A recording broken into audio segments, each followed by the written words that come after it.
Hey guys, #1 Marmaduke fan here, looking at one of my Christmas presents.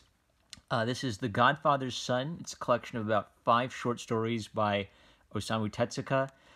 It's in Japanese, and I can't read Japanese, but I don't think it's ever been translated into English. Even though he's like a legend, they still haven't done like the complete works of Tezuka over here yet. So I have a pipe dream that one day I'll learn Japanese, and I know that everybody says it's a really hard language because the grammar and structure is very different from English, so learning it isn't as easy as learning another like Latin root language. So my plan is I'm going to finish my comic, and then when I finish my comic, I'll pretty much be in retirement. Then I'll have time for all of these other kinds of projects where I can translate stuff. But kind of the point of this video is I don't need to speak Japanese to.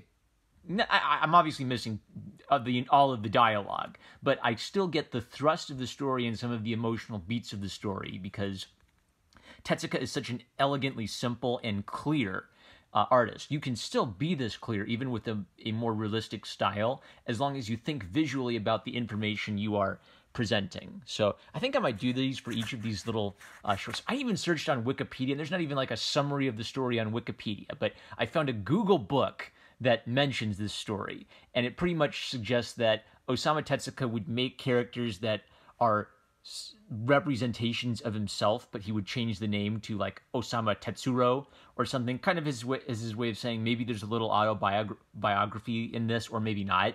Maybe it's based on real events, maybe not, right? So this is again, since I don't speak the language, I don't know if this is supposed to be Tezuka or his alter ego Osamu Tetsuro, but the book I read said this is probably not based on real events. But you know what? When I read it or looked at it, it seems like this could be based on something that happened to him as a kid. So, he also has like a completely different style portrait of himself from between the front cover and the first page. But it opens with just a few silent pages. So of course I can speak silent when it's a silent picture. I know exactly what's going on. So an establishing shot and a guy who's clearly nervous stripping down. And what we can tell from context is that these young group of hooligans are forcing this poor guy to strip down. We turn the page and he's had to strip down till he's naked, and they throw his clothes on the train tracks, and he cries really bitter tears. He's clearly humiliated. So one of the things Tezuka does is adorable characters, really like a lot of pathos, a lot of like really heartfelt emotions, and a lot of tragedy in his characters. And our main character is actually this big gorilla here. And one of the things that stood out to me is, so much of this, who knows if this was a direct inspiration for JoJo's Bizarre Adventure, but it's sort of like he's using archetypes that go into the national language of Japan. So look, he's even got like the cocky hat and the messy hair that Jotaro Kujo has, and the popped collar, and that same sort of like flashy uniform, but he's unbuttoned, so he looks all rough. Then at school, there are a couple, they're getting respect from all the kids. Everyone's bowing to this guy. He shows off that he brings a sword to school, and he starts doing what looks like no theater, with like the fans and the ooh, that stuff. And some kid apparently gets on his nerves and he hits the wall, right? So it's one of those fourth wall breaking gags, and they bring up the little Osamu Tezuka archetype character. So he grabs whatever he's got away from him and he looks at it, and it's manga. And the big gorilla, he just starts laughing his head off at it.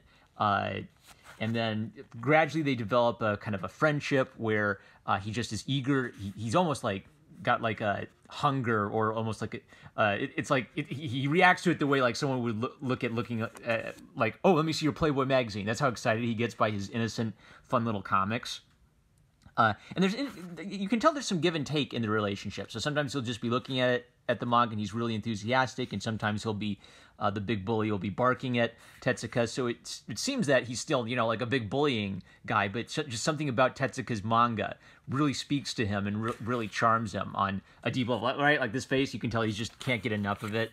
Tezuka draws a little portrait for him of a girl, and after some sort of disagreement or discussion, he draws a full portrait of the girl.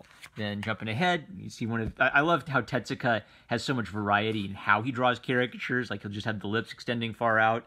Like this is normally like a boring shot of 100 people, but every person has a different face, and some of them have like sheep or animal faces. And it kind of just illustrates that you know, for Tezuka, he didn't have like a manga industry to look back on the way that modern manga artists do for inspiration. He's looking at Western comics for a lot of inspiration. You can tell he's very much a Western-style cartoonist, but he's also innovating his own style that the archetypes will get carried down by every generation after. So the big twisteroo is that the big bully's daddy is like the Japanese equivalent of the Godfather, kind of a Yakuza lord type. Now, obviously, he seems upset or grumpy that his son brought this little guy here. Tetsuka's clearly nervous, and then the big bully says something and looks like Tetsuka's relieved. So maybe it looks like he gets him out of trouble with his old man. They talk a little bit about the portrait, and then suddenly they're just like doing a race. So I don't know. I guess they're doing a race to show how strong and manly they are, to impress the girl of their dreams or something. And at the race, like you can tell the bully like hears some people making some mean comments about his friend and beats them up. And Tetsuka just after like exerts himself, he just starts randomly bleeding out of his nose, which is usually a sign that they're thinking perverted thoughts. But there's like no hint anywhere that there's like a beautiful girl or anything. So I'm guessing he's just overexerting himself, and it's just really hard for a little dweeb like Tetsuka to push himself this much. So he gives it that last final burst, and he gets a 10, which I think means he places in the top 10 in the marathon. He gets some sort of award or commendation, and they celebrate. Spoiler for a comic that's so obscure you can't even find a Wikipedia entry on it. His friend goes away in uniform, and it transitions, the art style transitions completely from a sweet, innocent style to an incredible, explosive, detailed style of what I can tell must be Pearl Harbor. So he made this friend, he spoke to him with his art, his friend goes off and dies like a kamikaze in Pearl Harbor, apparently, and Osamu Tezuka is just sort of left quietly reflecting on it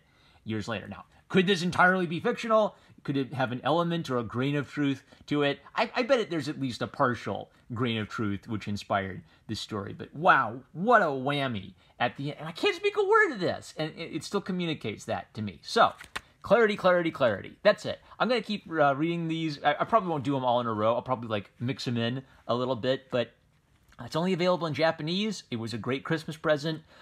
One day in the future, when all my dreams come true, I'll learn Japanese and I'll try to like be the first guy to translate this or something. So it's a pipe dream, but one of these years I'll do it. All right, number one Marmaduke fan. Love you guys. Like, comment, subscribe. Catch you later.